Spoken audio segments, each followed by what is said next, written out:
8 Harvard poets ********, 8 Harvard poets E. S. Lynn Cummings, S. Foster Damon, J. R. Dos Passos, Robert Hillier, R. S. Mitchell, William Norris Dudley, Paul Cuthbert Wright. Logo, New York, Lawrence J. Gum, 1917. Copyright 1917. By Lawrence J. Gum, Vale Balu Company, Binghamton and New York. Contents page. E. S. Lynn Cummings, Thou in whose sword great story shine the deeds. 3 a.m. Chorus Girl, 4 This is the garden. 5 It may not always be so. 6 Crepuscule, 7 Finis, 8 The lover speaks, 9 Epitaph, 10 S. Foster Damon, in Sessu Patuit Deus, 13 You thought I had forgotten, 15 Venice, 16 The New Macabre, 18 To War, 20 Calm Day with Rollers, 21 Phonograph Tango, 22 Decoration, 24 Threnody, 25 J.R. Dos Passos The Bridge, 29 Salvation Army, 30 Incarnation, 32 Memory, 34 Saturnalia, 37 One That April, 39 Night Piece, 40 Robert Hillier, 4 Sonnets from a Sonnet Sequence, 45 A Seagull, 49 Domestic, 52 A Passepid by Scarlatti, 52 Elegy for Antinous, 53 Song, 54 My Peace I Leave With You, 55 The Recompense, 56 R.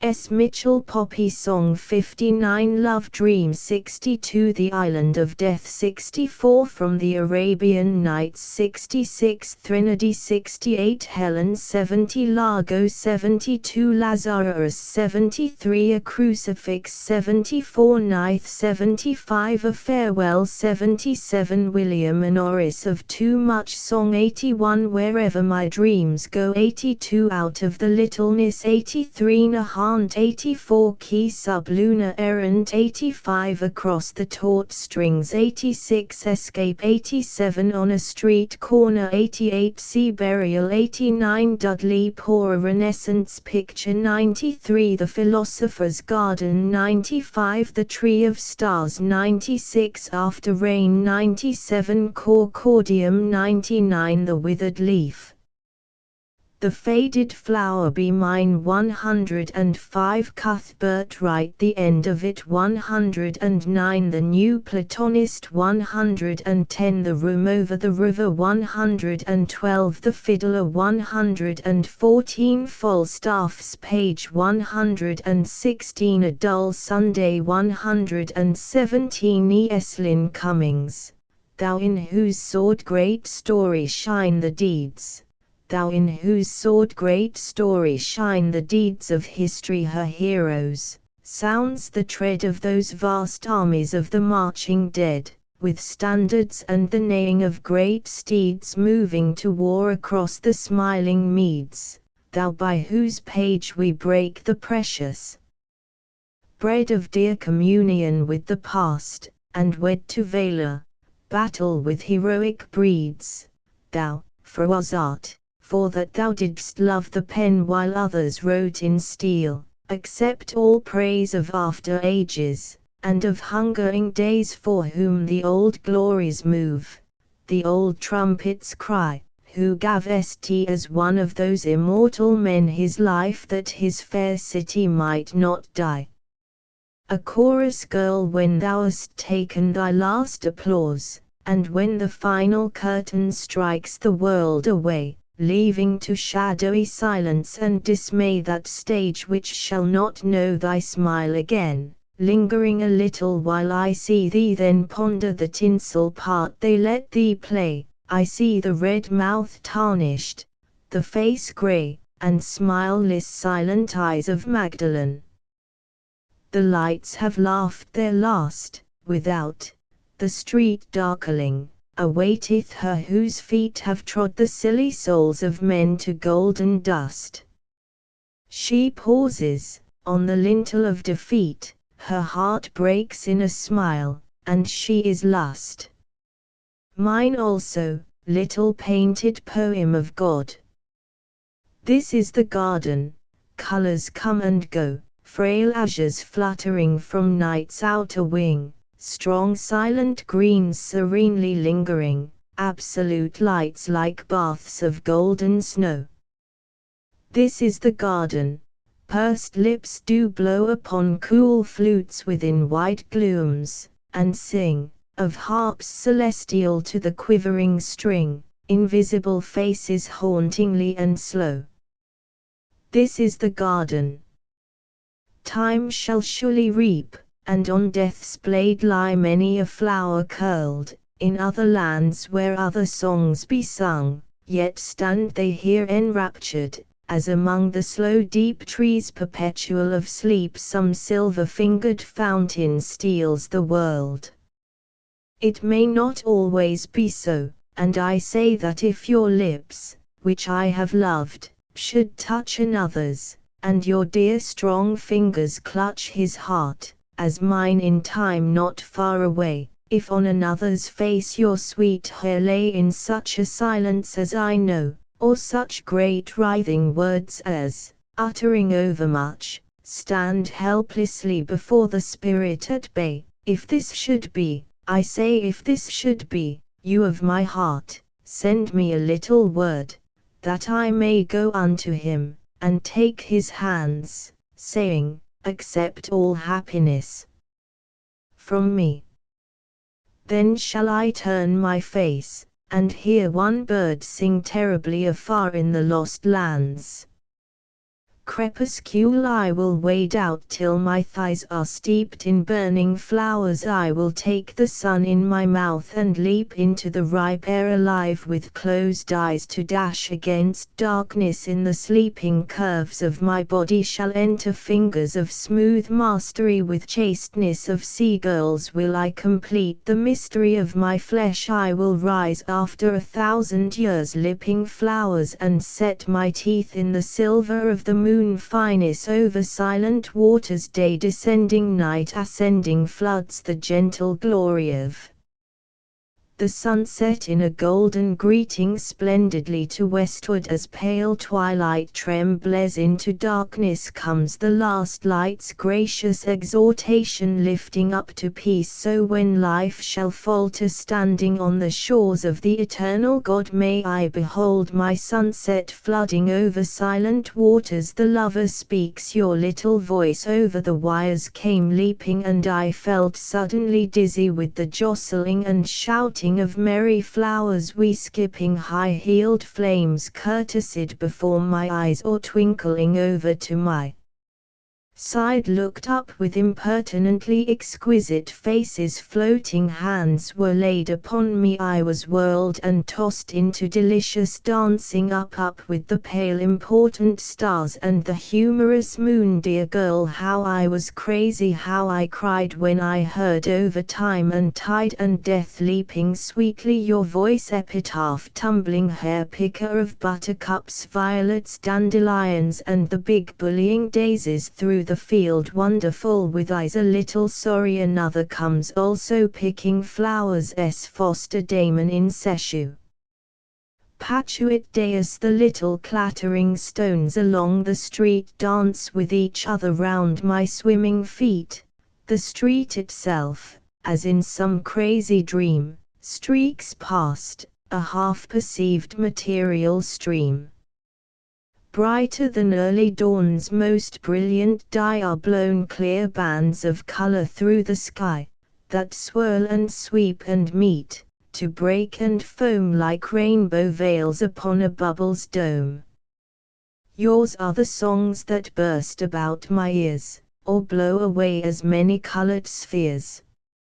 You are the star that made the skies all bright, yet tore itself away in flaming flight. You are the tree that suddenly awoke, you are the rose that came to life and spoke. Guided by you, how we might stroll towards death, our only music one another's breath, through gardens intimate with hollyhocks, where silent poppies burn between the rocks, by pools where birches bend to confidence, above green waters scummed with lily plants. There we might wander, you and I alone, through gardens filled with marble seats moss grown, and fountains, water threads that winds disperse, while in the spray the birds sit and converse. And when the fireflies mix their circling glow through the dark plants, then gently might I know your lips, light as the wings of the dragonflies, merely dreams, fluttering in my eyes. You thought I had forgotten, you thought I had forgotten. Well, I had. Although I never guessed I could forget those few great moments when we both went mad. The other day at someone's tea we met, smiling gaily, bowed, and went our several ways, complacent with successful coldness. Yet suddenly I was back in the old days before you felt we ought to drift apart. It was some trick, the way your eyebrows raise, your hands, some vivid trifle. With a start then I remembered how I lived alone, writing bad poems and eating out my heart all for your beauty. How the time has flown. Venice in a sunset glowing of crimson and gold, she lies, the glory of the world, a beached king's galley, whose sails are furled, who is hung with tapestries rich and old. Beautiful as a woman is she, a woman whose autumn of life is here, proud and calm at the end of the year with the grace that now is majesty. The sleeping waters bathe her sides, the warm, blue streams of the Adrian Sea, she dreams and drowses languorously, swayed in the swaying of the tides. She is a goddess left for us, veiled with the softening veils of time, her blue-veined breasts are now sublime, her moulded torso glorious. The pity that we must come and go, while the old gold and the marble stays, forever gleaming its soft strong blaze, calm in the early evening glow. And still the sensitive silhouettes of the gondolas pass and leave no track, light on the tides as lilies, and black in the rippling waters of long sunsets. The new Macabre, the pleasant graveyard of my soul with sentimental cypress trees and flowers is filled, that I may stroll in meditation, at my ease. The little marble stones are lost in flowers surging from the dead, nor is there any mournful ghost to wail until the night is sped. And while night rustles through the trees, dragging the stars along, I know the moon is rising on the breeze, quivering as in a river's flow. And that moon of silver sheen, it is my heart hung in the sky, and no clouds ever float between the grave flowers and my heart on high. I do not read upon each stone the name that once was carven there, I merely note new blossoms blown and breathe the perfume of the air. Thus walk I through my wonderland while all the evening is atune, beneath the cypress trees that stand like candles to the barren moon. To war the music beats, up the Chasmed street, then flares from around the curve, the cheers break out from the waving crowd, our soldiers march, superb. Over the track-lined city street the young men, the grinning men, pass. Last night they danced to that very tune, today they march away, tomorrow, perhaps no band at all, or the band beside the grave. Above, in the long blue strip of sky, the whirling pigeons, the thoughtless pigeons, pass. Another band beats down the street, contending rhythms clash, new melodies win place, then fade, and the flashing legs move past. Down the cheering, grey-paved street the fringed flags, the erect flags, pass.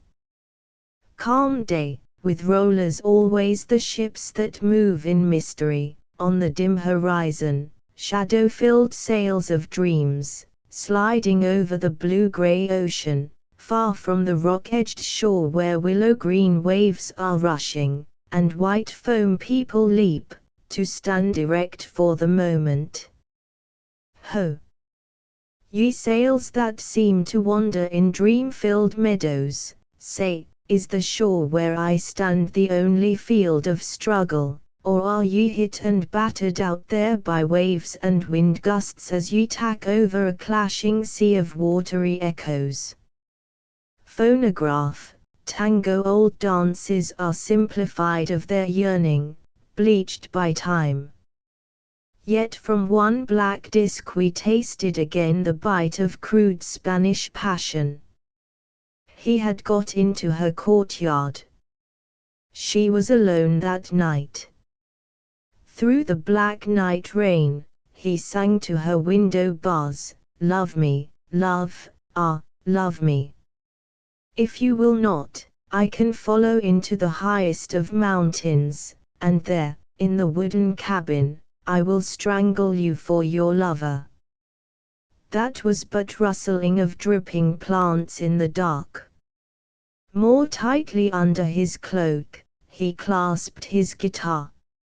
"Love, ah. Love me, love me. If you will do this, I can buy a fringed silk scarf of yellow, a high comb carved of tortoise, then we will dance in the plaza." She was alone that night. He had broken into her courtyard. Above the gurgling gutters he heard, surely, a door unchained. The passage was black, but he risked it, death in the darkness, or her hot arms, "Love, love me ah." A good old tune she murmured, and I found we were dancing. Decoration a little pagan child god plays beyond the far horizon haze, and underneath the twilight trees he blows a bubble to the breeze, which is borne upward in the night and makes the heavens shine with light. But soon it sinks to earth again, and, hitting hills, it bursts. And then with foam the skies are splashed and sprayed, and that's how all the stars are made. Threnody she is lain with high things and with low. She lies with shut eyes, rocked in the eternal flow of silence evermore. Desperately immortal, she stands with white hands dim through the veil of eternity, behind the supreme door. Dos Pasos the bridge, the lonely bridge cuts dark across the marsh whose long pools glow with the light of a flaring summer sunset. At this end limp bushes overhang, palely reflected in the amber-colored water, among them a constant banjo twanging of frogs, and shrilling of toads and of insects rises and falls in chorus rhythmic and stirring. Dark, with crumbling railing and planks, the bridge leads into the sunset. Across it many lonely figures, their eyes aflare with the sunset, their faces glowing with its colors, tramp past me through the evening. I am tired of sitting quiet among the bushes of the shore, while the dark bridge stretches onward, and the long pools gleam with light. I am tired of the shrilling of insects and the croaking of frogs in the rushes, for the wild rice in the marsh pools waves its beckoning streamers in the wind, and the red sky glory fades. Salvation Army a drum pounds out the hymn, loud with gaudy angels, tinsel cherubim, to drown the fanfare of the street, and with exultant lilting beat, to mingle the endless rumble of carts, the scrape of feet, the noise of marts and dinning market stalls, where women shout their wares, and meat hangs out, grotesque, distorted by the gas flare's light, into one sacred rhythm for the devil's spite. A woman's thin, raucous voice carries the tune, bids men rejoice, bathe in God's mercy, draw near and learn salvation, see with their own eyes the mystery. Cymbals, at the hands of a tired girl, slim wisp amid the swirl of crowded streets, take up the tune, monotonously importune. Faces are wan in the arc light's livid glare, a wind gust carries the band's flare of song, in noisy eddies echoing, round lonely black street corners, till, with distance dimming, it fades away, among the silent, dark array of city houses where no soul stirs. The crowd thins, the players are alone, in their faith's raucous monotone, loud with gaudy angels, tinsel cherubim, a drum pounds out the hymn. Incarnation incessantly the long rain falls, slanting on black walls, which glisten gold where a street lamp shines. In a shop window, spangled in long lines, by raindrops all aglow, an Italian woman's face flames into my soul as I go hastily by in the turbulent darkness, an oval olive face, with the sweetly sullen grace of the Virgin when first she sees, amid her garden's silver lilies, the white-robed angel gleam, and softly, as by a sultry dream, feels all her soul subdued unto the fire and radiance of her ecstasy. So in some picture, on which as on a lyre, an old Italian painter laboriously has played his soul away, his love, all his desire for fragrant things afar from earth, shines the Madonna, as with a veil overlaid by incense smoke and dust age-old, at whose feet, in time of dearth or need, a myriad men have laid their sorrows and arisen bold. Incessantly the long rain falls, slanting on black walls. But through the dark interminable streets, along pavements where rain beats its sharp tattoo, and gas lamps shine, greenish gold in the solitude, the vision flames through my mood of that Italian woman's face, through the dripping window pane. Memory between rounded hills, white with patches of buckwheat, whose fragrance fills the little breeze that makes the birch leaves quiver, beside a rollicking swift river, light green in the deeps, like your eyes in sunshine, winds the canal, lazy and brown as a water snake, full of dazzle and sheen where the breeze sweeps the water with gossamer garments, that shake the reeds standing sentinel, and the marginal line of birches and willows. Our little steamer pulls its way with jingle of bells and panting throb of old engines. In stiff array the water reeds wave, and solemnly sway to the wash and swell of our passing. Among the reeds the ripples sob, and die away, till the canal is still again, save for a kingfisher's flashing across the noon shimmer. I stood beside you in the bow, watched the sunlight lose itself among your hair, that the breeze tugged at. Bright as the shattered sun rays, where the prow cut the still water, the warm light caught and tangled there, red gold amid your hair. You were very slim in your blue serge dress. We talked of meaningless things, education, agreed that unless something were changed disaster would come to the nation. You smiled when I pointed where a group of birches shivered in the greenwood shadow, up to their knees in water, white and fair as dryads bathing. A row of flat white houses and a wharf glided in sight. The horse whistle shrieked for a landing, bells jangled. You were standing a slim blue figure amid the wharf's crowd. The little steamer creaked against the side, loud screamed the whistle again. Monotonously the solemn reeds waved to our passing, ahead the canal shimmered, blotched green by the water weeds. With a grinding swing and seesaw of sound, the steamer slunk down the canal. I never even knew your name. That night from a dingy hotel room, I saw the moon, like a golden gong, redly loom across the lake, like a golden gong in a temple, which a priest ere long will strike into throbbing song, to wake some silent twinkling city to prayer. The lake waves were flakes of red gold, burnished to copper, gold, red as the tangled gleam of sunlight in your hair.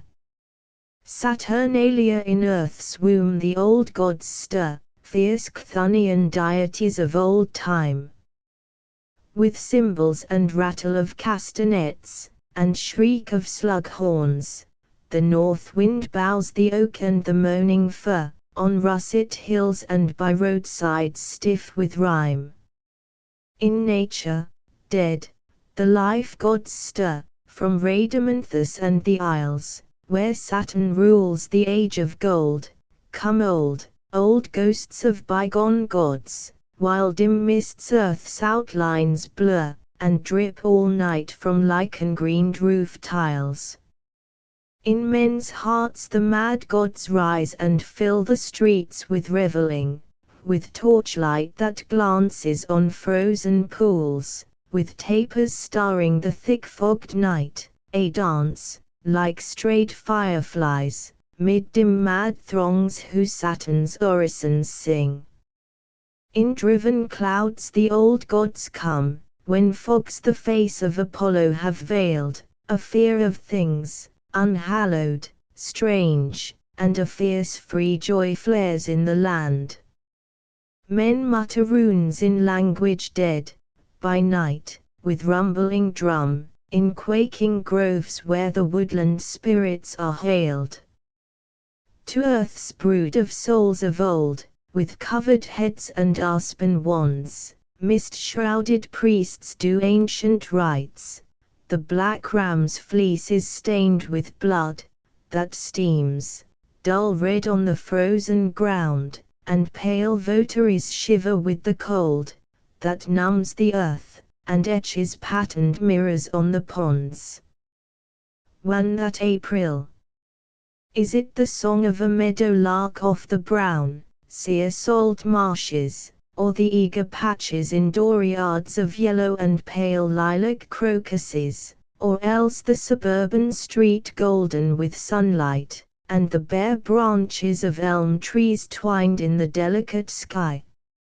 Or is it the merry piping of a distant hurdy-gurdy, that makes me so weary and faint with desire for strange lands and new scents, for the rough-rhythmed clank of train couplings at night, and the stormy, gay-tinted sunrises that shade with purple the contours of far-off, unfamiliar hills? Night piece a silver web has the moon spun, a silver web upon all the sky, where the frail stars quiver, every one like tangled gnats that hum and die. The moon has tangled the dull night in her silver skein and set alight each dew-damp branch with milky flame. And huge the moon broods on the night. My soul is caught in the web of the moon, like a shrilling gnat in a spider's web. Importunate memories shrill in my ears like the gnats that die in the spider web. Lovely as death, in the moon's shroud, were town streets, grey houses, dim, full of strange peace in the silent night. As we walked our footsteps clattered loud. We felt the night as a troubled song. Oh, the triumphing sense of life a throb. Behind those walls, in those dark streets, like the sound of a river, swift, unseen, flowing in darkness. Oh, the hoarse half-heard murmurs swirling beneath the snowy beauty of moonlight. And that other night, when the river rippled with faint spears of street lights vaguely reflected. Grey the evening, like an opal, lo, a grey moon shrouded in sea fog, air pregnant with spring, rasp of my steps beside the lapping water, within the dark. Down the worn-out years a sob of broken loves, old pain of dead farewells, and one face fading into grey. A silver web has the moon spun, a silver web over all the sky. In her flooding glory, one by one, like gnats in a web the stars die. Robert Hillier. 4 sonnets from a sonnet sequence. I quickly and pleasantly the seasons blow over the meadows of eternity, as wave on wave the pulsings of the sea merge and are lost, each in the other's flow. Time is no lover, it is only he that is the one unconquerable foe, he is the sudden tempest none can know, winged with swift winds the none may hope to flee. Fair child of loveliness, these endless fears are naught to us, let us be gods of stone, and set our images beyond the years on some high mount where we can be alone. And thou shalt ever be as now thou art, and I shall watch thee with untroubled heart. To then judge me as thou wilt, I cannot flee, I cannot turn away from thee forever. For there are bonds that wisdom cannot sever and slaves with souls far freer than the free. Such strong desires the universal giver with unknown plan has buried deep in me that the exquisite joy of watching thee has dominated all my life's endeavor. Thou weariest of having me so near, I feel the scorn thou hast within thy heart. And yet thy face has never seemed so dear as now, when I am minded to depart. Though thou shouldst drive me hence, I love thee so that I would watch thee when thou dost not know. 3 Fly, joyous wind, through all the wakened earth now when the portals of the dawn outpour a myriad wonders from the radiant store of spring's deep passion and loud ringing mirth. Cry to the world that I despair no more, heart greets my heart and hope has proved its worth, fly where the legions of the sun have birth, chant everywhere and everywhere adore. Circle the basking hills in fragrant flight, shout rapture. Rapture. If sweet sorrow passes, and whisper low in intimate delight my love song to the undulating grasses. Grief is no more, love rises with the spring, O fly, free wind, and rapture. Rapture. Sing. For long after both of us are scattered dust and some strange souls perchance shall read of thee, finding the yearnings that have crushed from me these poor confessions of my love and trust, I know how misinterpreted will be these lines, for men will laugh, or more unjust, thinking not once of love, but only lust, will stain the vesture of our memory. And yet a few there may be who will feel my deep devotion and my true desires, and know that these unhappy words reveal only new images in changeless fires, and they perchance will linger with a sigh to think that beauty such as thine must die.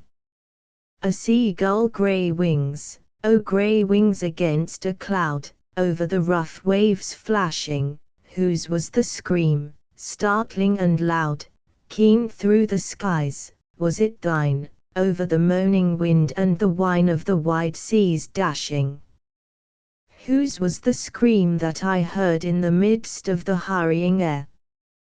Was it thine, lost bird, or the voice of an old despair chanting from years long dead, inexorable spirit flying on tempest wings that passed and fled through the storm crying. Domesty the garlands and the songs of May shall welcome in the judgment day, about the basking countryside blossom the souls of them that died. O dead awake! Arise in bloom upon the joyous dawn of doom. They rise up from the bleeding earth in gracious legions of rebirth, each as a flower or a tree of verdant immortality. And hosts of glad-voiced angels sing in the rippling groves of spring. From the grave of youth there grows a passionately petalled rose, where the virgin whitely lies a lily fair as paradise. And in that old oak's leafy glee some gouty sire makes sport of me. O dead of yore and yesterday, all hail the resurrecting May. Beside you in the flowering grass the feet of youth and love shall pass, and we that greet you with a smile shall join you in a little while. To a passepid by scarlatti strange little tune so thin and rare like scents of roses of long ago, quavering lightly upon the strings of a violin, and dying there with a dancing flutter of delicate wings.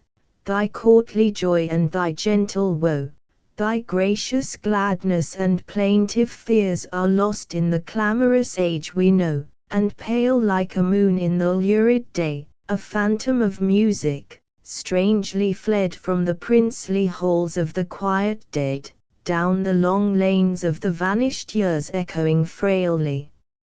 And far away. Elegy for Antinous come. Let us hasten hence and weep no more. The sinking sea flows on its tranquil ways, night looms serenely at the eastern door and trails the last cloud into lifeless haze. Antinous is dead, we kneel before the portals of our past in vain, nor raise the laughing phantoms of our yesterdays upon this desolate and empty shore. Now deepening pools of shadow overflow into the sea of dark, a far-off bell sobs with a sweet vibration long and slow a last farewell, forevermore, farewell, and will he wake and hear? We cannot tell, and will he answer? Ah, we do not know. Song O crimson rose, crushed lightly in two little hands. A child's soft kiss was in your heart, a child's warm breath was in your soul. The child is gone, O crimson rose, and stained and hardened are the hands, and who shall find your golden heart and who shall kiss your withered soul?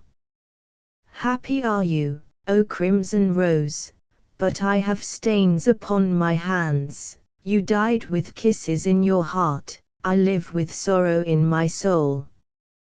My peace I leave with you. He pondered long, and watched the darkening space close the red portals whence the hours had run, as like young wistful angels, one by one, the stars cast timid flowers about his face.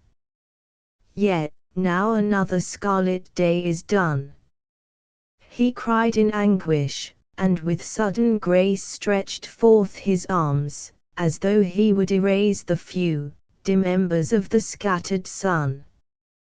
The scarlet day is done, and soon the light will wake again my desecrated skies. Oh, that another dawn might never rise, my foolish children! Through the vast of night the young stars shivered in a silver horde before the infinite sorrow of their Lord. The recompense when the last song is sung, and the last spark of light dies out forever, and the dark, the voiceless dark eternal shrouds the earth, when the last cries of pain and shouts of mirth sink in the desolate silences of space. Where then shall flower the beauty of your face, O love the laughing, youth the rose in hand, in what unknown and undiscovered land shall flower then the beauty of your face? I know not, but I know that all returns at last unchanged, and to the heart that yearns shall be repaid all loneliness and loss. Sometime with shadowy sails shall fly across the shoreless ocean of infinity a ship from out the past, and the great sea of life shall bear you from the strange worlds over the waves, and back again to the old lover. Yes, in some future far beyond surmise you will dream here with half-remembering eyes, and I shall write these words, content a while in the slow round of time to see you smile. R. S. Mitchell. Poppy Song. I footsteps soft as fall the roses' petals on a dewy lawn, shaken when the wind uncloses golden gateways for the dawn. Laughter light as is the swallow's chatter in the evening sky, wafted upward from the hollows where the limpid waters lie, weeping faint as is the willows by the margin of the lake, trembling into tiny billows that the silent teardrops make, phantoms fitful and uncertain as the pearly autumn rain, sweeping on in cloudy curtain down the wide way of the plain. 2. Unhappy now to waken when the dream had scarce begun. Out of gentle twilight taken into realms of burning sun, oh, unhappy now to find me lost 'neath heavens hot with noon, all that fairy land behind me, poppy fields and rising moon. Drawbridge and portcullis screeching, bugles braying soon and late. Who are they that come beseeching, calling at my castle gate? Drive them hence, for they encumber days and nights with waking pain. Tell them that I lie and slumber under poppies, wet with rain. Who art thou that bendest praying over me with clasped palms, dim through surging darkness, saying words of prayer and murmured psalms? Who art thou that kneelest weeping by the border of my bed? Seest thou, for I was but sleeping, dreaming, only, and not dead.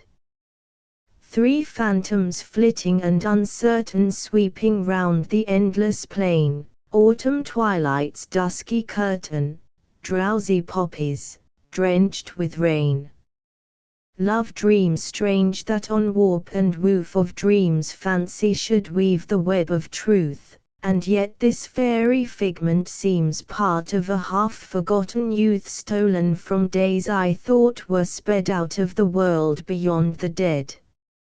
Smiled she not when at the edge of evening we walked alone plucking spring's blossoms from the hedge that she might wear them as her own?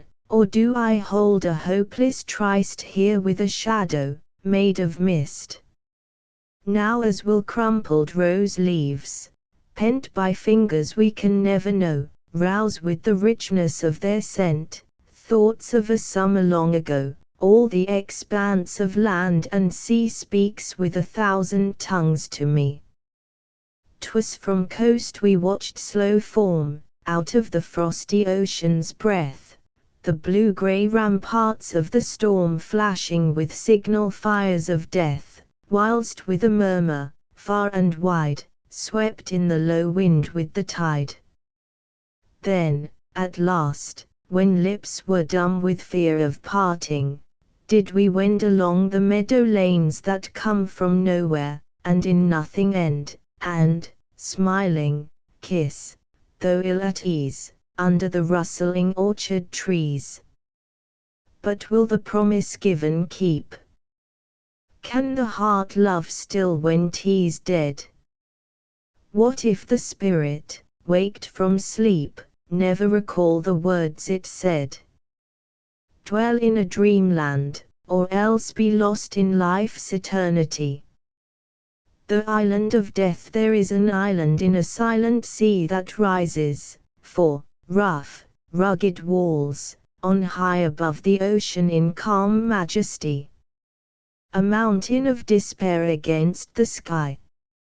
About its summit soaring seagulls fly, or rest them in its lofty cypress trees, and greet the black barge bearing those who die upon our earth to everlasting ease and pleasant lives that know not man's eternities. White halls and palaces their dwellings stand, these shadowy souls are all unknown to graves and live, faint phantoms in a fairy land of dreams and idleness.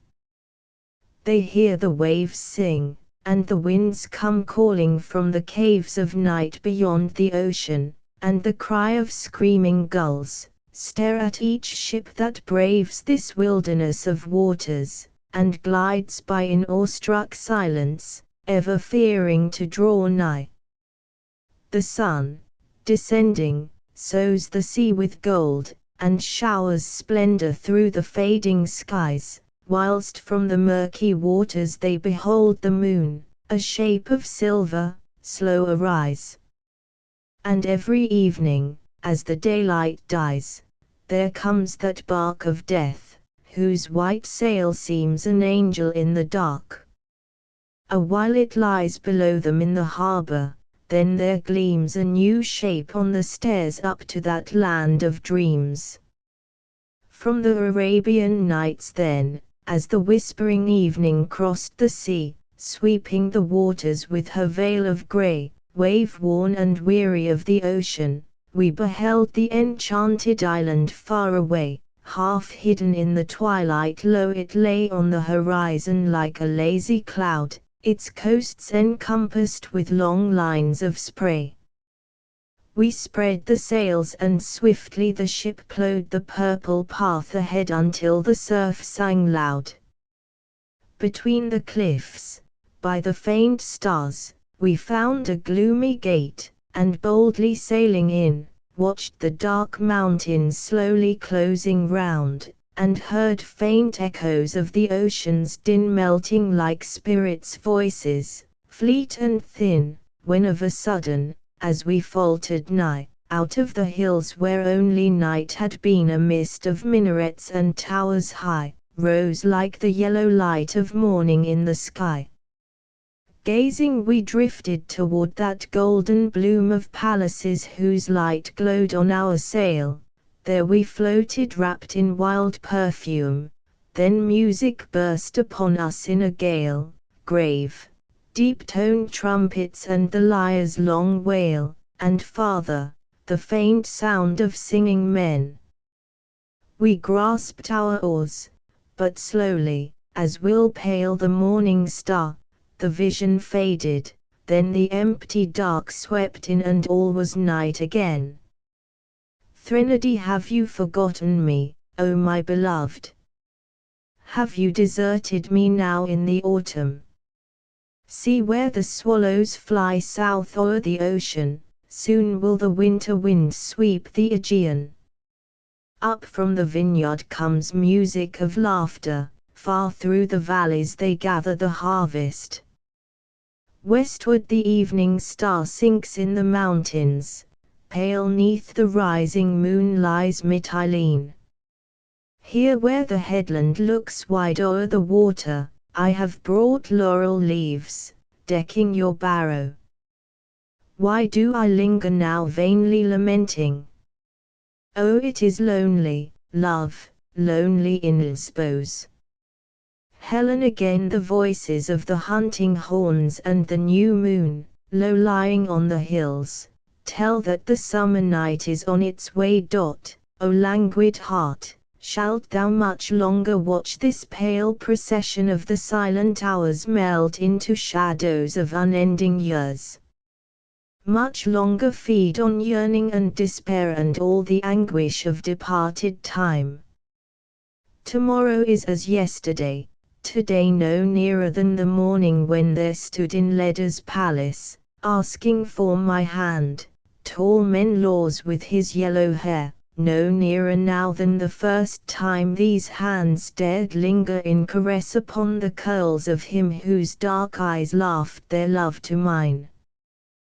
'Tis only as if one short, restless sleep lay over the wide chasm of the years beyond which loom lost faith and ruined Troy. the night wind brings, as 20 summers since, the silver-breasted swallows from the Nile to quiet Sparta, nestled in her hills, locked inland from the voices of the sea, and far across the porticos I hear the ivory shuttle singing in the loom midst maidens' chatter, as in olden days, and men still murmur as they pass me by, lo, look on her, the wonder of the world, beauteous Helen, Lacedaemon's queen. I watch them gaze intently on my face as they would keep it in their memory forever, and the very while they gaze I see the flame of Troy gleam in their eyes. I think sometimes I have already passed into the kingdom of untroubled death, and wandering lonely amongst them I knew in Hellas or that land beyond the seas, behold each shadow as it passes by shrink half involuntarily, and turn, and veil its face and vanish in the gloom. Whilst out of that dim distance whence my steps are moving and to which they shall return after an interval of endless years, there comes a voice that calls me from afar, art thou not Helen, dowart of the gods with all that man can covet? Wert thou not created the most beautiful of earth? And is not beauty wisdom, wisdom power? What hast thou done with their almighty gift? And then, ere I would answer, silence falls around me, and the dark divides, and I see the blue twilight on the Spartan hills. Largo thou only from this sorrow what relief, inviolate death, grave deity of rest, wherein all things past somehow seem the best that ever could have come to be. Proud grief her lustrous torch hath lighted in this brief dim time before the dark, when the wide west fades where illimitable skies suggest days vanished in the beauty of belief. As one unto a battle come, that stands aloof a while, beholding friend and foe clashing in conflict, till his soul commands he, too, pressed on whither the bugles blow, lifting his eyes sees over wasted lands life's dust and shadow drifting to and fro.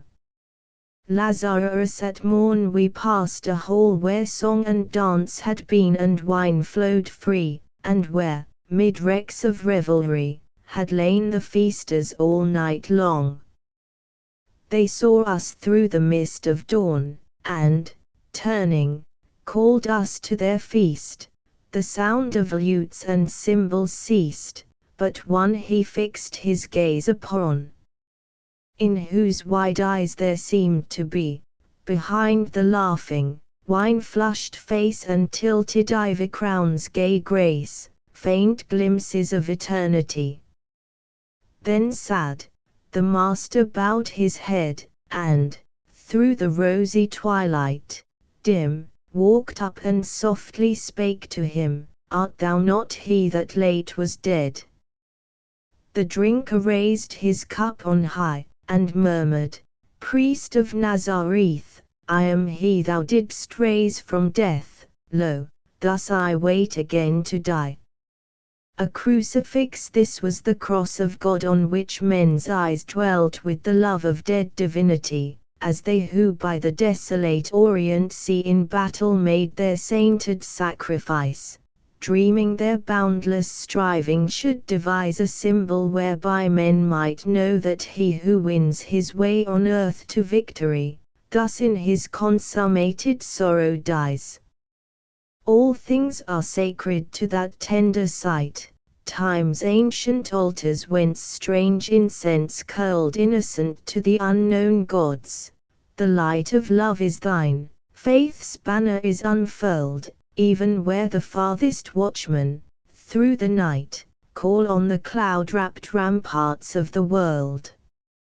Nigh somehow the spirit of that day, rain-clouded streets and brooding air, determined me to live and dare, living, to laugh the world away. As in a crystal dreamer's sea out of unwinding mists arise the splendors of some paradise woven of gold and ivory. Deep in the globe of thought I saw dawn from tempestuous dust that formed toward which the endless ages storm uproarious, to break with awe.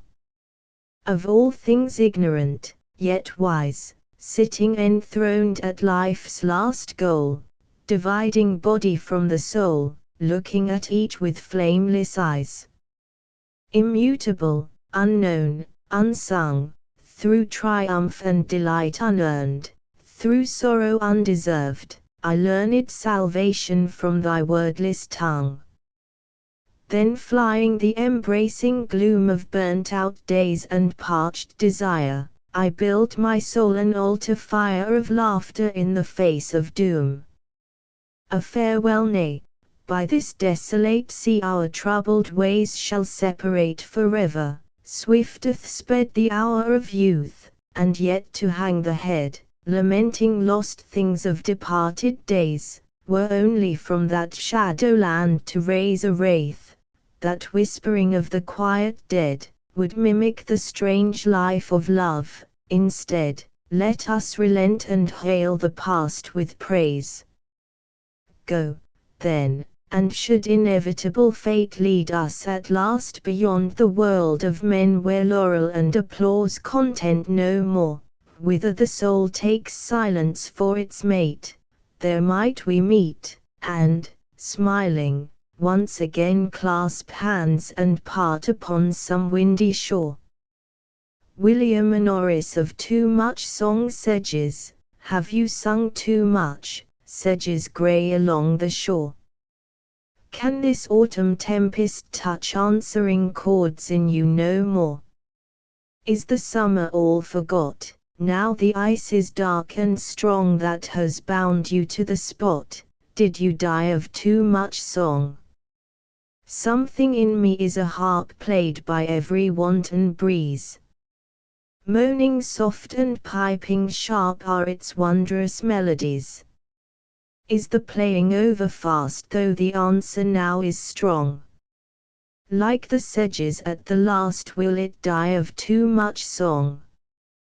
Wherever my dreams go, wherever my dreams go, you are always there, and you and I have gone to many a land, seeing high hills at dawn and desert sand, temples and mosques and people bowed in prayer. We too have prayed in many places where beauty has come as I have clasped your hand, and through long silence learned to understand the dumb sweet language of your eyes and hair. We have been lovers in all fair romances beyond the rising or the sunken sun. There have been foes to meet, and I have done great deeds beneath the splendor of your glances. And yet I dreamed alone, you could not guess what joy you brought into my loneliness. Out of the littleness that wraps my days, the oppressive mist of grey and common things, sometimes my dream on its audacious wings, dripping with golden fire, above the haze, flashes and veers against the sudden blaze of sunlight. There no other wings may gleam but only yours, companioning my dream in its strange flight up new and radiant ways. And once, I thought, in a far solitude, the black waves moaned and broke unutterably on a stern cliff where hand in hand we stood. There were none near us when the dark had gone, only the clean wind of a sailless sea, and you and I alone in the great dawn. Nahant last night the sea was an enchanted moan and a pale pathway that the moonlight made. All night it sorrowed in the dark alone, groping with ghostly fingers, half afraid, up the great rocks and sobbing back again, weary of search, yet still unsatisfied. It seemed to have the voice of all dead men and all fair women who had ever died. But now the sun has risen, and the spray leaps into sudden light along the shore. Each little wave has caught a golden ray, as if the dawn had never come before. Beyond the cliffs brown fishing boats go by under the reach of the wide laughing sky. Key sublunar errant in a strange land they dwell, too far away from sunlight and the common mirth of men ever to come within our casual ken. We see them not, but if by chance we stray down cypress aisles when the wan summer day draws to a thin and sickly close, we hear murmur of mad speech by some watery weir or languid laughter and faint sound of play. They never see the dawn, like the pale moths that haunt lugubrious shadows of dim trees they celebrate their lunar mysteries at woodland shrines, where with green thyrsus rods and weak limbs wrapped in silken sensuous cloths they chant the names of their dead pagan gods. Across the taut strings of my yearning soul pass fingers of all fleet and beautiful things, comings of dawn and moonlight glimmerings, midsummer hush and Sabbath bells that toll over broad fields, a sound of thrushes' wings near sunset hour, a girl with lips apart, wonder and laughter. These have touched my heart and left their music lingering on its strings. At twilight of some grey, eventual year, a few late friends will turn, with trembling breath, from the raw mound of earth that hides my face. Yet I shall still find beauty, even in death, and some lone traveller of the night will hear an echo of music in that quiet place. Escape they danced beneath the stars, a crazy rout with antic steps that had some little grace, and one leapt high with song and frenzied shout, and one ran silent with a gleaming face. They danced until the shy moon looking down deemed herself lost above some Grecian glade. A mile away the trim New England town echoed the bacchanalian din they made. And still they danced, until the moon sank low, blushing a little, and night's diadem of stars grew pale before the eastern glow. And with the dawn their keepers came for them. On a street corner, but all the time you spoke I did not hear the words you said. I only heard a far faint sound of summer waters and a clear calling of music from some lonely star. I thought I heard the lisp of falling dew in a dark meadow where no breezes stirred. Then all at once the noisy street, and you smiling at me because I had not heard. Sea burial over the sands, the swollen tide came creeping, over the sands beneath the gleaming moon. At first it seemed a child's uncertain croon, and then a sound of many mourners weeping. Then all at once a crested wave was sweeping around the still form in the moonlight there, twining its silver fingers in her hair. And yet it could not rouse her from her sleeping. With dawn the tide went seaward, bearing her in its strong arms that clung so tenderly, and laid her in a strange place far away where the tall seaweeds rise and never stir. And there she sleeps, while pass alternately the brooding night and the green luminous day. Dudley poor Renaissance picture calm little figure, ivy-crowned, how long beneath the barren tree where this pale, martyred God has found surcease from his long agony, you watch with an untroubled gaze life move on its accustomed ways. Within your childish heart there dwells no sorrow that uprising dims your eye, whence not a teardrop wells for pity of those writhen limbs, or for the travail of a race consummate in one lifeless face. Though tinkling caravans go by forever over twilight sands, with myrrh and cassia laden high for other shrines in other lands. No weight of grief there ate you know, but softly on your panpipes blow. From what dim mountain have you strayed, where, ringed by the Hellenic seas, you dwelt in an untrodden glade sacred to woodland deities, along whose faint paths went at dawn Endymion or a dancing faun? From groves where sacrificing throngs called you by some fair Grecian name, with ritual meet and choric songs, strange, that to this dark hill you came to seek, unmindful of their loss, a refuge underneath the cross. There is some deeper secret lies hidden out of human sight in keeping of those tranquil eyes that shine with such immortal light, and in their shadows gleam and glow while still upon your pipes you blow. All but inscrutable, your gaze declares your place is even here, sharing this martyr's cup of praise, and year by sadly westering year, till the last altar lights grow dim, dividing sovereignty with him. The philosopher's garden some strange and exquisite desire has thrilled this flowering almond tree whose branches shake so wistfully, else wherefore does it bloom in fire? Why scatter pollen on the air, marry its pale buds each to each, the year's unkindly tempests bear, or to the calm clear sunlight reach? Yet I can give that hope no name, nor that divine emotion share, for, though I see it flowering there, because our speech is not the same, the passionate secret must lie hid burdened with unexpressed delight, where none of all man's race can bid it forth, or voice its beauty right. There's naught in earth or heaven knows that hope for which our being longs. The stars are busied with their songs.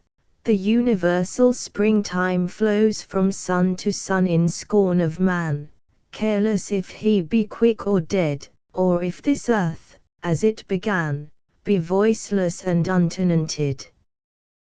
The tree of stars there stands a tree where no man knows, and like an earthly tree it grows, save that upon its branches wide the earth and all the stars beside, the chilly moon and the great sun, the little planets, one by one, are hung like fruit to redden there and ripen in the heavenly air. And when the seeds are round and full the watchful gods will come and pull the ripened fruit from off the tree, and then that heavenly company will bear the shining planets in and garner them in a deep bin and sort them out, and save the seed to plant new trees in time of need. After rain all day the heavy skies have lowered, long beaten by autumnal rain. The lilac's withered leaves lie showered where little rain pools star the plain. All things that for a season flowered sink back to earth again. Strange, then, that with the year's decrease and out of gathering dusk you rise seeking love's ultimate surcease, phantom, whose memory-haunted eyes know that there never can be peace hoped for, till memory dies. In vain where these dead leaves lie strewn where all things, bending earthward, fail, like a young spirit newly flown, flower fragile, blossom-like and pale, you search, and must fly back, a blown rose leaf on the cold gale. You might have rested but for this, that love's intense flame burning through the shuddering body with a kiss woke in the prisoned spirit, to so keen an ecstasy of bliss as could, for all they made amiss, nor life nor death undo. Cor cordium deep in a heart, beneath o'erhanging boughs, love built himself a house, and whoso entered in, love bade him stay, nor ever from that feast to come away dissatisfied or weary of the fair love set him there.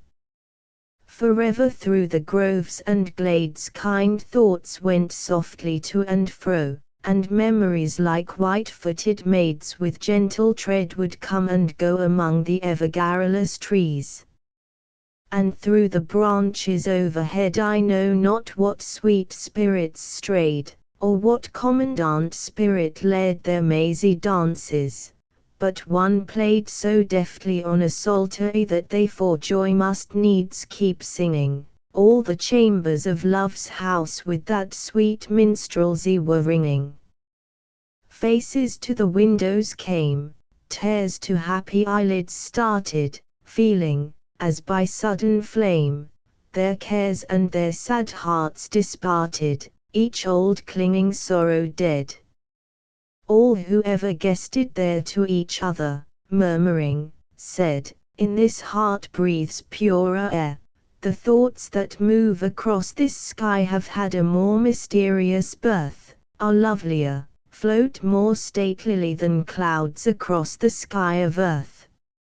All guests within that heart's deep wood, all friends together in that house, high converse held with an aerial brood, with spirit folk kept delicate caress, none ever turned ungreeted from that door.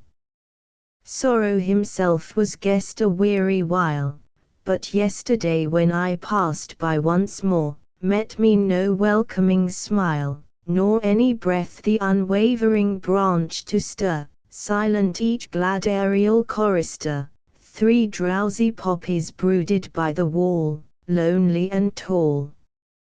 Then, as I leaned above their crimson bloom, the flower of day grew old and withered. Night with a sigh sat down beside her loom winding her shuttle with a silver thread. Suddenly from the starlit plains of ethereal tumult, airy tempest blew, immortal music showering everywhere, flashed to the earth in an harmonious dew, leaped jubilant from cloud to craggy cloud, binding the moon in a melodious chain, storming the troubled stars, a luminous crowd, dropping in fiery streaks to earth again. From out the windows of God's house faint as a far echoing wave, the angels, bending their calm brows, song for song in answer gave, and faster than a falcon flies, thronging spirits in a cluster passed before my dazzled eyes, shedding an aerial luster, burning with translucent fire, shaking from their dewy wings wild, ineffable desire of starry and immortal things, torturing with delicious pain past telling sweet, the bewildered heart, piercing the poor mortal brain with beauty, a keen fiery dart. Ah! Even as an oracle whose soul a god has breathed upon, the beauteousness unbearable possessed me so all strength was gone. Smitten by a barbed joy, my sense with rapturous pain grew dim, joy pierced me as it would destroy. Still high rose the celestial hymn. And then of all that starry throng that streamed toward the upper sky, one spirit darted down again, and stood upon a bough near by. Even I unsealed thy sight, he said. Alas, that shape I did not know, for he was so transfigured, so circled by the unearthly glow of his pulsating aureole. I who so well the flesh had known, I did not know the soul. With troubled eyes he bended down, and all about me where I stood every blossom, every tree, all the branches of that wood were trembling in their ecstasy. They knew ere I had half divined. But at his voice old dreams awoke in dusty chambers of the mind, and when again he softly spoke with sudden tears mine eyes were wet. And lowlier still he bent his head, dost thou, dear friend, not know me yet? Yes, for I know thy voice, I said. Dear phantom, this immortal guise, this disembodied self of thine, hath dazed mine unacquainted eyes.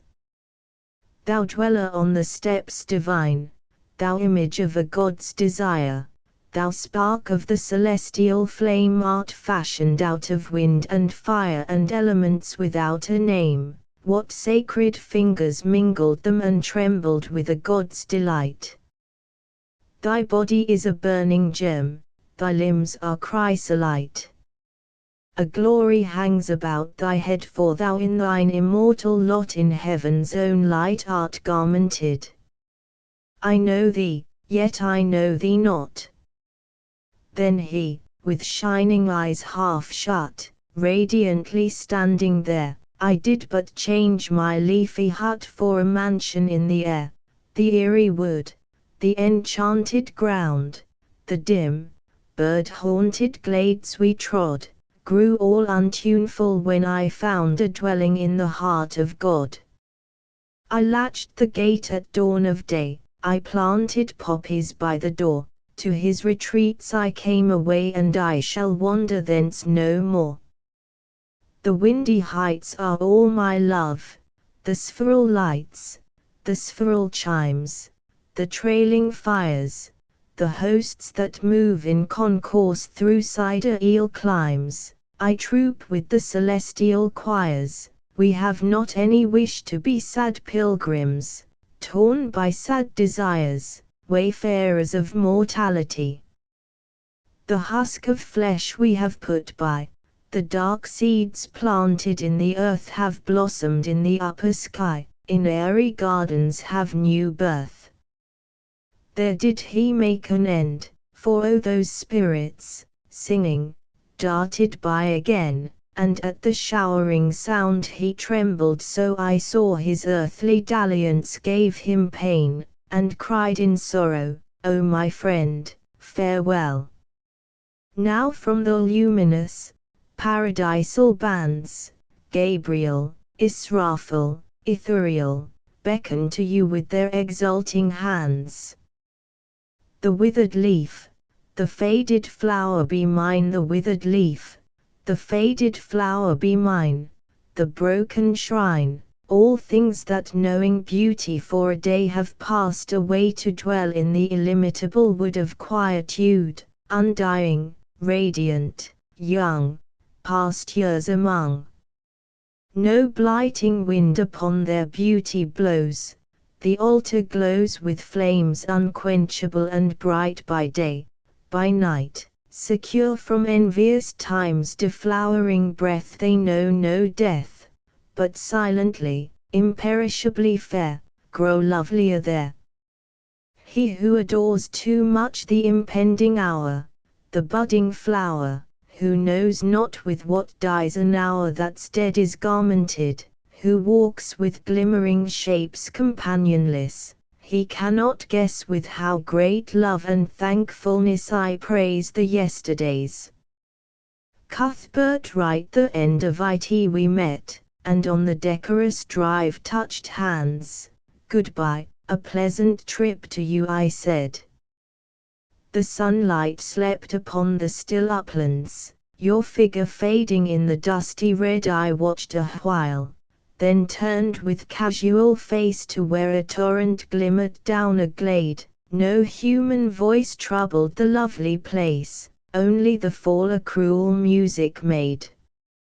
A time I lay and marked with curious stare the keen sun lances quiver on the lawn, and thought on shrines all voiceless now and bare, the holy genius of their boughs withdrawn, till with hoarse cry the train that you were on stabbed the indifference of the empty air. Then I awoke and knew that you were gone. The new Platonist circa 1640. Our loves as flowers fall to dust, the noblest singingeth an end, no man to his own soul may trust, nor to the kind arms of his friend, yet have I glimpsed by lonely tree, bright baths of immortality.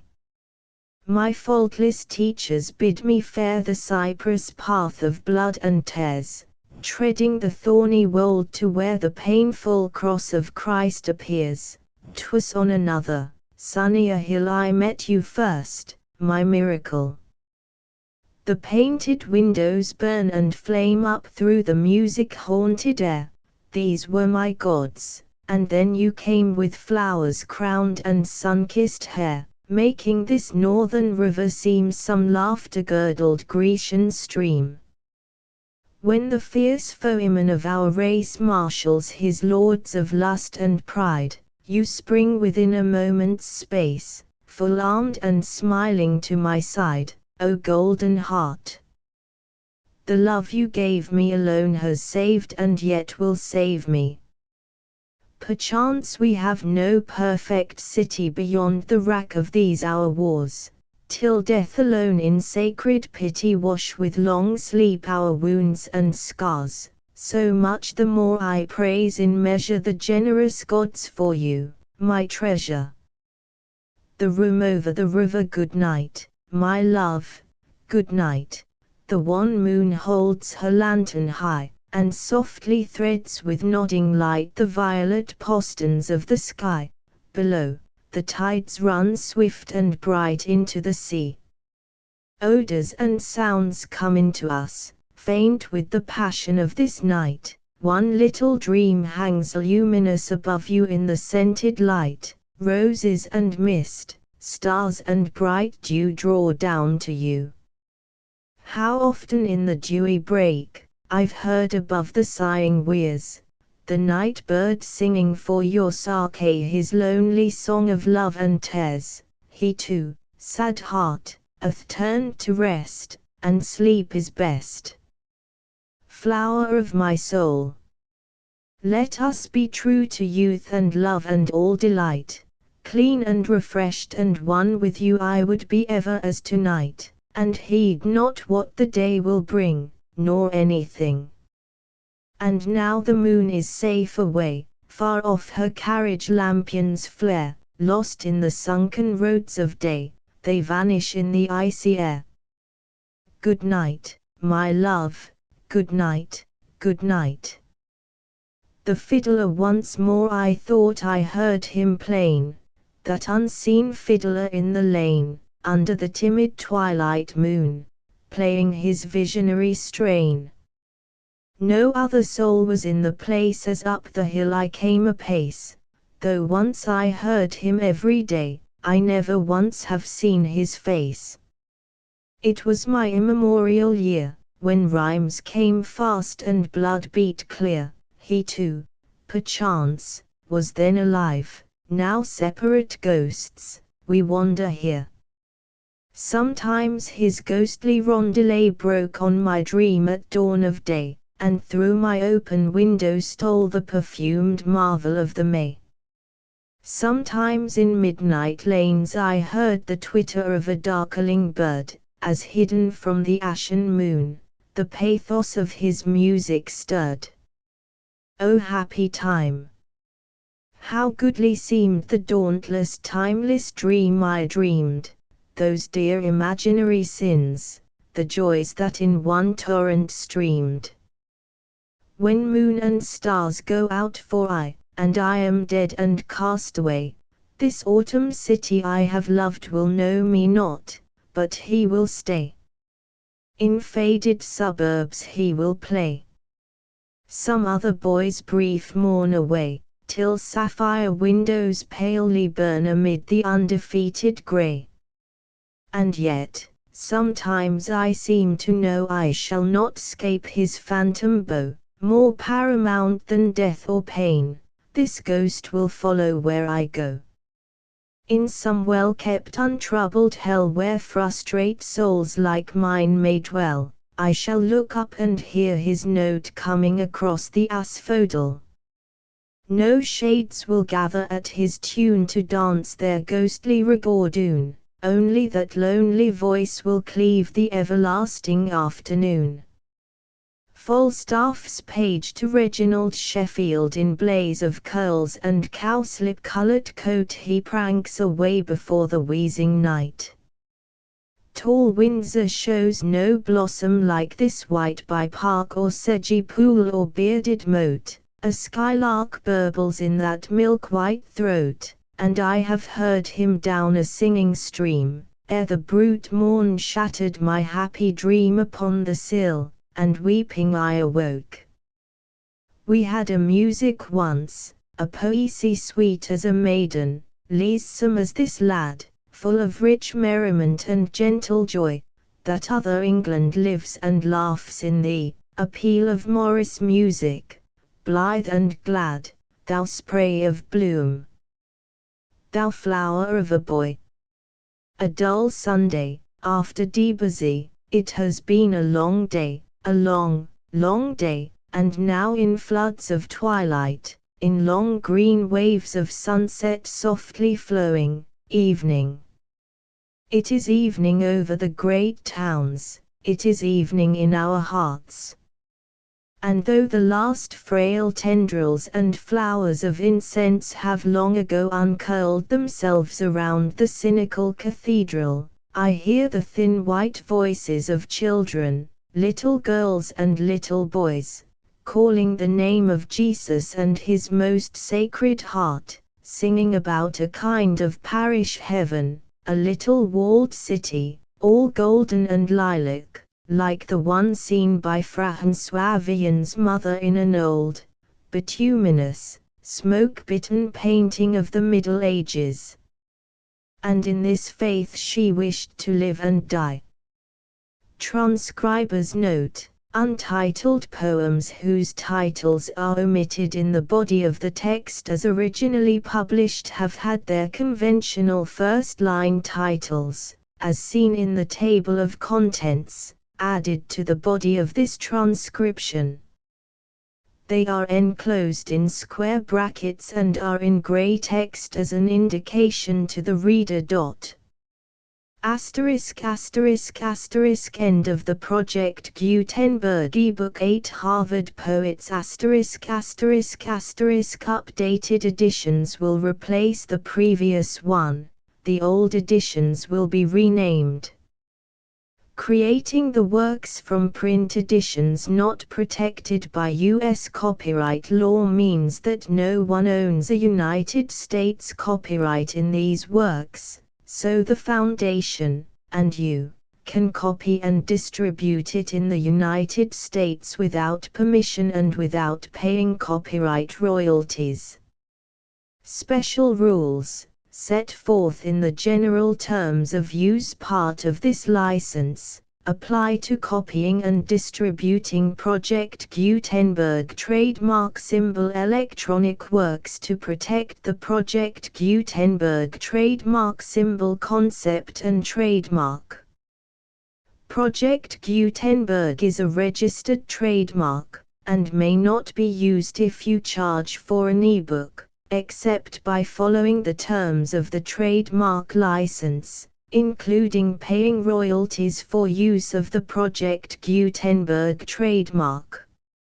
If you do not charge anything for copies of this ebook, complying with the trademark license is very easy. You may use this ebook for nearly any purpose such as creation of derivative works, reports, performances and research.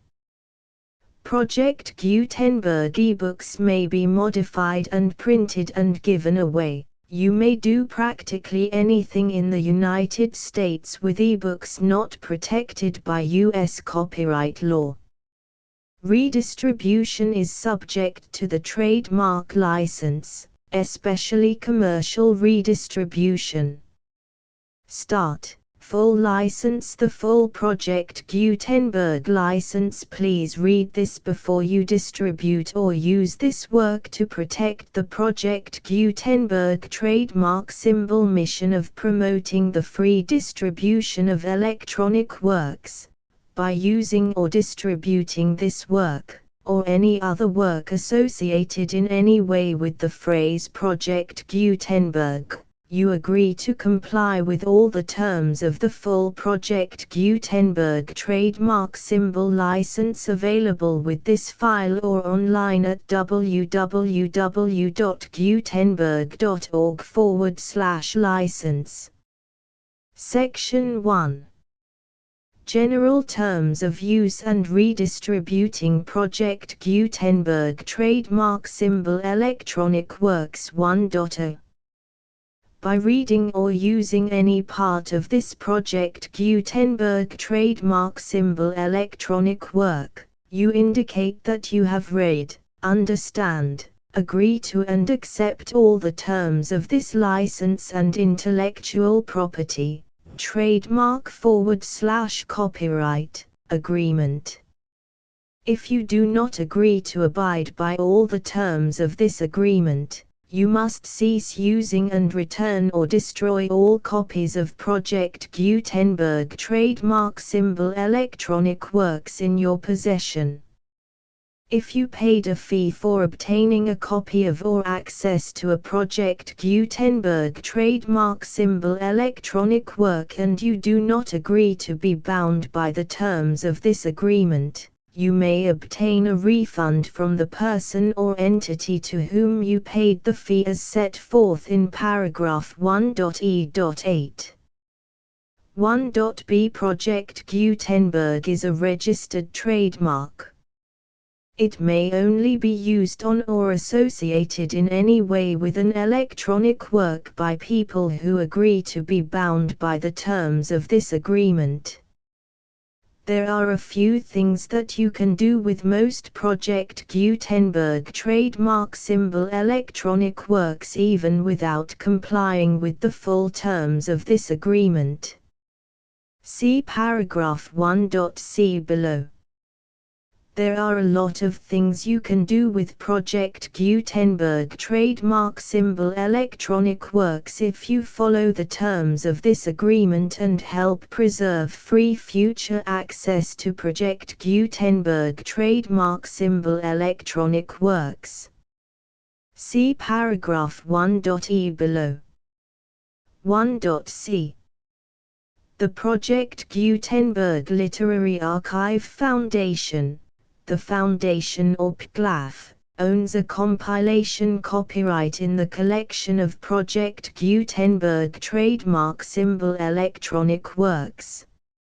Nearly all the individual works in the collection are in the public domain in the United States.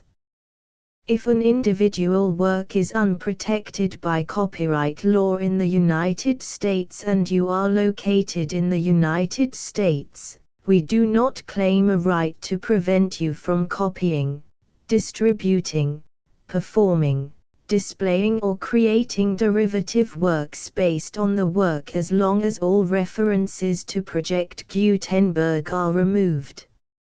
Of course, we hope that you will support the Project Gutenberg trademark symbol mission of promoting free access to electronic works by freely sharing Project Gutenberg trademark symbol works in compliance with the terms of this agreement for keeping the Project Gutenberg trademark symbol name associated with the work.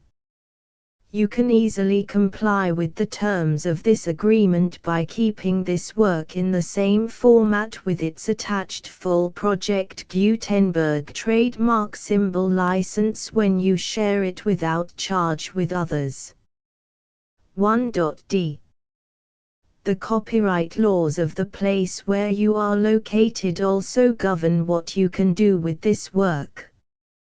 Copyright laws in most countries are in a constant state of change.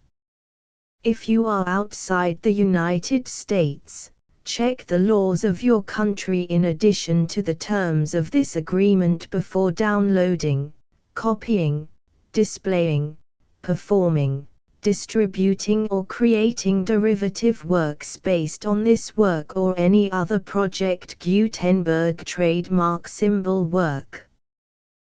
The Foundation makes no representations concerning the copyright status of any work in any country other than the United States. 1.e unless you have removed all references to Project Gutenberg. 1.e.1. The following sentence, with active links to, or other immediate access to, the full Project Gutenberg trademark symbol license must appear prominently whenever any copy of a Project Gutenberg trademark symbol work, any work on which the phrase Project Gutenberg appears, or with which the phrase Project Gutenberg is associated, is accessed, displayed, performed, viewed, copied or distributed. This ebook is for the use of anyone anywhere in the United States and most other parts of the world at no cost and with almost no restrictions whatsoever. You may copy it, give it away or reuse it under the terms of the Project Gutenberg license included with this ebook or online at www.gutenberg.org. If you are not located in the United States, you will have to check the laws of the country where you are located before using this ebook. 1.e.2. If an individual Project Gutenberg trademark symbol electronic work is derived from texts not protected by U.S. copyright law, does not contain a notice indicating that it is posted with permission of the copyright holder, the work can be copied and distributed to anyone in the United States without paying any fees or charges. If you are redistributing or providing access to a work with the phrase Project Gutenberg associated with or appearing on the work, you must comply either with the requirements of paragraphs 1.e.1 through 1.e.7 or obtain permission for the use of the work and the Project Gutenberg trademark symbol trademark as set forth in paragraphs 1.e.8 or 1.e.9. 1.e.3. If an individual Project Gutenberg trademark symbol electronic work is posted with the permission of the copyright holder, your use and distribution must comply with both paragraphs 1.e.1 through 1.e.7 and any additional terms imposed by the copyright holder. Additional terms will be linked to the Project Gutenberg trademark symbol license for all works posted with the permission of the copyright holder found at the beginning of this work. 1.e.4. Do not unlink or detach or remove the full Project Gutenberg trademark symbol license terms from this work, or any files containing a part of this work or any other work associated with Project Gutenberg trademark symbol. 1.e.5. Do not copy, display, perform, distribute or redistribute this electronic work, or any part of this electronic work, without prominently displaying the sentence set forth in paragraph 1.e.1 with active links or immediate access to the full terms of the Project Gutenberg trademark symbol license. 1.e.6. You may convert to and distribute this work in any binary, compressed, marked up, non-proprietary or proprietary form, including any word processing or hypertext form. However, if you provide access to or distribute copies of a Project Gutenberg trademark symbol work in a format other than plain vanilla ASCII or other format used in the official version posted on the official Project Gutenberg trademark symbol website, www.gutenberg.org, you must, at no additional cost, fee or expense to the user, provide a copy, a means of exporting a copy, or a means of obtaining a copy upon request, of the work in its original plain vanilla ASCII or other form. Any alternate format must include the full Project Gutenberg trademark symbol license as specified in paragraph 1.e.1. 1.e.7. Do not charge a fee for access to, viewing, displaying, performing, copying or distributing any Project Gutenberg trademark symbol works unless you comply with paragraph 1.e.8 or 1.e.9. 1.e.8. You may charge a reasonable fee for copies of or providing access to or distributing Project Gutenberg trademark symbol electronic works provided that you pay a royalty fee of 20% of the gross profits you derive from the use of Project Gutenberg trademark symbol works calculated using the method you already use to calculate your applicable taxes. The fee is owed to the owner of the Project Gutenberg trademark symbol trademark, but he has agreed to donate royalties under this paragraph to the Project Gutenberg Literary Archive Foundation. Royalty payments must be paid within 60 days following each date on which you prepare, or are legally required to prepare, your periodic tax returns. Royalty payments should be clearly marked as such and sent to the Project Gutenberg Literary Archive Foundation at the address specified in Section 4, Information about donations to the Project Gutenberg Literary Archive Foundation. You provide a full refund of any money paid by a user who notifies you in writing, or by email, within 30 days of receipt that he does not agree to the terms of the full Project Gutenberg trademark symbol license. You must require such a user to return or destroy all copies of the works possessed in a physical medium and discontinue all use of and all access to other copies of Project Gutenberg trademark symbol works. You provide, in accordance with paragraph 1.f.3, a full refund of any money paid for a work or a replacement copy, if a defect in the electronic work is discovered and reported to you within 90 days of receipt of the work. You comply with all other terms of this agreement for free distribution of Project Gutenberg trademark symbol works. 1.e.9. If you wish to charge a fee or distribute a Project Gutenberg trademark symbol electronic work or group of works on different terms than are set forth in this agreement, you must obtain permission in writing from the Project Gutenberg Literary Archive Foundation, the manager of the Project Gutenberg trademark symbol trademark. Contact the Foundation as set forth in Section 3 below. 1.f1.f.1. Project Gutenberg volunteers and employees expend considerable effort to identify, do copyright research on, transcribe and proofread works not protected by U.S. copyright law in creating the Project Gutenberg trademark symbol collection.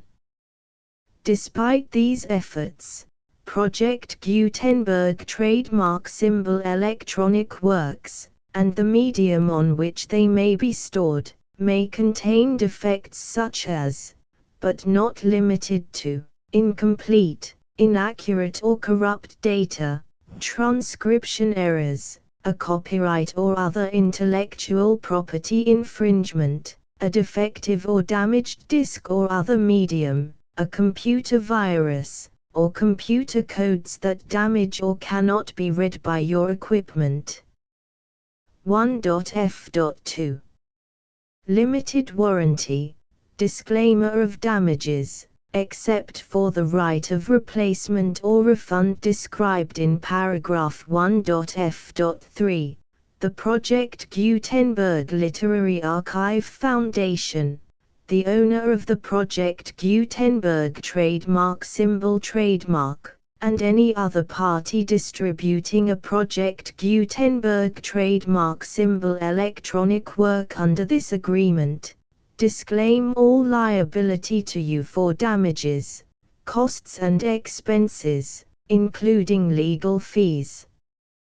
You agree that you have no remedies for negligence, strict liability, breach of warranty or breach of contract except those provided in paragraph 1.f.3. You agree that the Foundation, the trademark owner, and any distributor under this agreement will not be liable to you for actual, direct, indirect, consequential, punitive or incidental damages even if you give notice of the possibility of such damage. 1.f.3. Limited right of replacement or refund. If you discover a defect in this electronic work within 90 days of receiving it, you can receive a refund of the money, if any, you paid for it by sending a written explanation to the person you received the work from. If you received the work on a physical medium, you must return the medium with your written explanation. The person or entity that provided you with the defective work may elect to provide a replacement copy in lieu of a refund. If you received the work electronically, the person or entity providing it to you may choose to give you a second opportunity to receive the work electronically in lieu of a refund. If the second copy is also defective, you may demand a refund in writing without further opportunities to fix the problem. 1.f.4. Except for the limited right of replacement or refund set forth in paragraph 1.f.3, this work is provided to you as is, with no other warranties of any kind, express or implied, including but not limited to warranties of merchantability or fitness for any purpose. 1.f.5. Some states do not allow disclaimers of certain implied warranties or the exclusion or limitation of certain types of damages. If any disclaimer or limitation set forth in this agreement violates the law of the state applicable to this agreement, the agreement shall be interpreted to make the maximum disclaimer or limitation permitted by the applicable state law. The invalidity or unenforceability of any provision of this agreement shall not void the remaining provisions. 1.f.6. Indemnity. You agree to indemnify and hold the Foundation, the trademark owner, any agent or employee of the Foundation, anyone providing copies of Project Gutenberg trademark symbol electronic works in accordance with this agreement, and any volunteers associated with the production, promotion and distribution of Project Gutenberg trademark symbol electronic works, harmless from all liability, costs and expenses, including legal fees, that arise directly or indirectly from any of the following which you do or cause to occur. A. Distribution of this or any Project Gutenberg trademark symbol work. B. Alteration, modification, or additions or deletions to any Project Gutenberg trademark symbol work, and c. Any defect you cause. Section 2. Information about the mission of Project Gutenberg trademark symbol. Project Gutenberg trademark symbol is synonymous with the free distribution of electronic works in formats readable by the widest variety of computers, including obsolete, old, middle-aged and new computers. It exists because of the efforts of hundreds of volunteers and donations from people in all walks of life.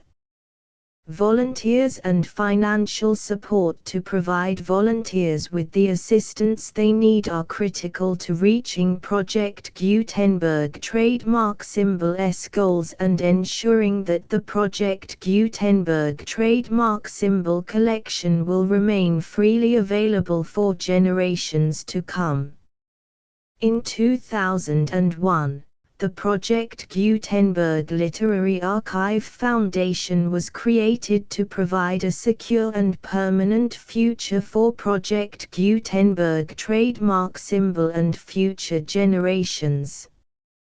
To learn more about the Project Gutenberg Literary Archive Foundation and how your efforts and donations can help, see sections 3 and 4 and the Foundation information page at www.gutenberg.org. Section 3. Information about the Project Gutenberg Literary Archive Foundation. The Project Gutenberg Literary Archive Foundation is a non-profit 501(c)(3) educational corporation organized under the laws of the state of Mississippi and granted tax-exempt status by the Internal Revenue Service. The Foundation's IN or Federal Tax Identification Number is 64-6221541. Contributions to the Project Gutenberg Literary Archive Foundation are tax-deductible to the full extent permitted by U.S. federal laws and your state's laws. The Foundation's business office is located at 809 North 1500 West, Salt Lake City, UT 84116, 801-596-1887. Email contact links and up-to-date contact information can be found at the Foundation's website and official page at www.gutenberg.org/contact section 4. Information about donations to the Project Gutenberg Literary Archive Foundation. Project Gutenberg trademark symbol depends upon and cannot survive without widespread public support and donations to carry out its mission of increasing the number of public domain and licensed works that can be freely distributed in machine-readable form accessible by the widest array of equipment including outdated equipment. Many small donations, $1 to $5,000, are particularly important to maintaining tax-exempt status with the IRS. The Foundation is committed to complying with the laws regulating charities and charitable donations in all 50 states of the United States. Compliance requirements are not uniform and it takes a considerable effort, much paperwork and many fees to meet and keep up with these requirements. We do not solicit donations in locations where we have not received written confirmation of compliance. To send donations or determine the status of compliance for any particular state, visit www.gutenberg.org/donate. While we cannot and do not solicit contributions from states where we have not met the solicitation requirements, We know of no prohibition against accepting unsolicited donations from donors in such states who approach us with offers to donate. International donations are gratefully accepted, but we cannot make any statements concerning tax treatment of donations received from outside the United States. U.S. laws alone swamp our small staff. Please check the Project Gutenberg web pages for current donation methods and addresses. Donations are accepted in a number of other ways, including checks, online payments and credit card donations. To donate, please visit www.gutenberg.org/donate. Section 5. General information about Project Gutenberg Trademark Symbol Electronic Works. Professor Michael S. Hart was the originator of the Project Gutenberg trademark symbol concept of a library of electronic works that could be freely shared with anyone. For 40 years, he produced and distributed Project Gutenberg trademark symbol ebooks with only a loose network of volunteer support. Project Gutenberg trademark symbol ebooks are often created from several printed editions, all of which are confirmed as not protected by copyright in the US unless a copyright notice is included. Thus, we do not necessarily keep ebooks in compliance with any particular paper edition. Most people start at our website, which has the main PG search facility, www.gutenberg.org. This website includes information about Project Gutenberg trademark symbol, including how to make donations to the Project Gutenberg Literary Archive Foundation, how to help produce our new ebooks, and how to subscribe to our email newsletter to hear about new ebooks.